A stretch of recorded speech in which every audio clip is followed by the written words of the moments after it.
Now we do part B, which says that g of x is going to be equal to x minus 1 all squared plus 1.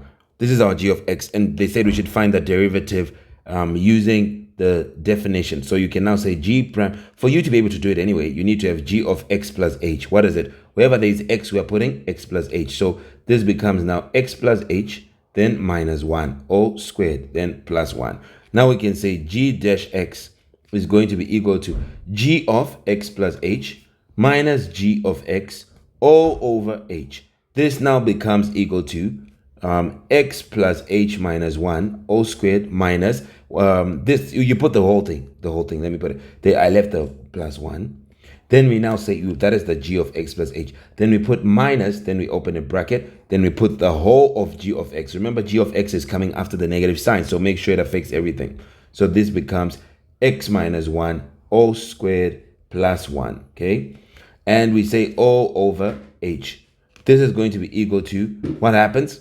We can simplify. So, we can do that. We can square this whole thing, x plus 1 plus h minus 1 all squared, okay? What is that going to be now? So basically what we do is, when we are squaring, it's like you take everything in the first bracket will multiply everything in the second. There'll be two brackets just like this guy. So I can take x, and the simple way is I take every value and I make it multiply everything in here. So x is going to multiply everything, including itself. So I'll say x by x is x squared, x by h is hx, x by negative 1 is minus x. Then h by x is plus hx again. Then h by h is going to be plus h squared. H by negative 1 will be minus h. Minus 1 times x is minus x. Minus 1 times h is minus h. Minus 1 times minus 1 is plus 1. Okay? Then we will take this plus 1 outside, which is going to be a plus 1. Then we will have a minus of this now, okay, which we'll put like this. We put it, what is x minus 1 all squared? We know what you do. You square the first term, it's x squared. You multiply them together, x times minus 1 is minus x. You double it, it is times 2, it's minus 2x. Then you square the last term, which is going to be positive 1. Then you say plus 1 at the end, okay? No, the 1 is also in it, so there's going to be plus 1 and then another plus 1, and all of them are being affected by this minus. All right, so, and it's all over h. I forgot to put the word limit. Wow, that is crazy.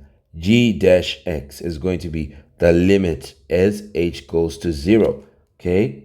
Limit as h goes to 0. So that is what it is.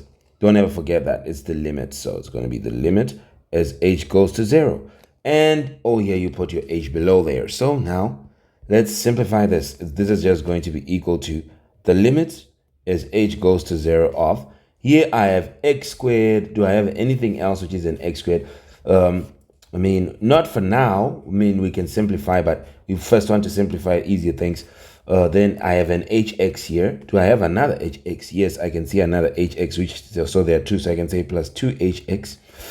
I have a minus x, so the hx's are done. I have a minus x and another minus x, so it becomes minus 2x. Then I have an h squared. Is there anything else with an h squared? No, it's only one, so I'm going to say plus h squared.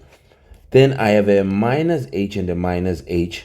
Okay, you can be canceling out the things which you have included if you want. It becomes minus 2h. Then we have a plus 1, it becomes plus 2. Then minus, we put the whole thing. X squared minus 2x, it becomes minus of x squared minus 2x plus 2. Like that. And it's all over h, like that. Now what do we end up having? The limit as h goes to 0 of, now what am I going to have? X squared plus 2hx minus 2x plus h squared minus 2h plus 2.